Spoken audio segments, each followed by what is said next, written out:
லூக்கா எழுதிய நற்செய்தியிலிருந்து வாசகம்.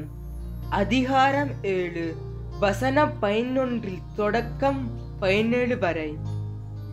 நயின் ஊர் கைம்பெண் மகன் உயிர் பெறுதல். அதன்பின் இயேசு நயின் என்னும் ஊருக்கு சென்றார். அவருடைய சீடரும் பெருந்திரளான மக்களும் அவருடன் சென்றனர். அவர் அவ்வூர் வாயிலை நெருங்கி வந்தபோது இறந்த ஒருவரை சிலர் தூக்கி வந்தனர். தாய்க்கு அவர் ஒரே மகன். அத்தாயு கைம்பெண். அவ்வூரைச் சேர்ந்த பெருந்திரளான மக்களும் அவரோடு இருந்தனர். அவரை கண்ட ஆண்டவர் அவர் மீது பரிவு கொண்டு அழாதீர் என்றார்.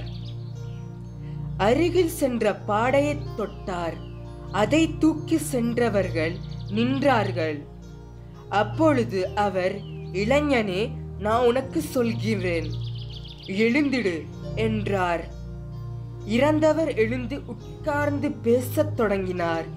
இயேசு அவரை அவர் தாயிடம் ஒப்படைத்தார்.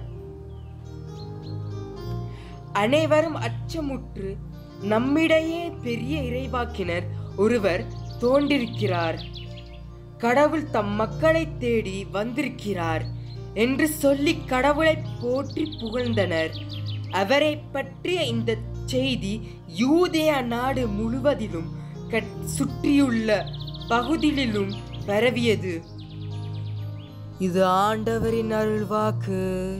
இறைவா, உமக்கு நன்றி.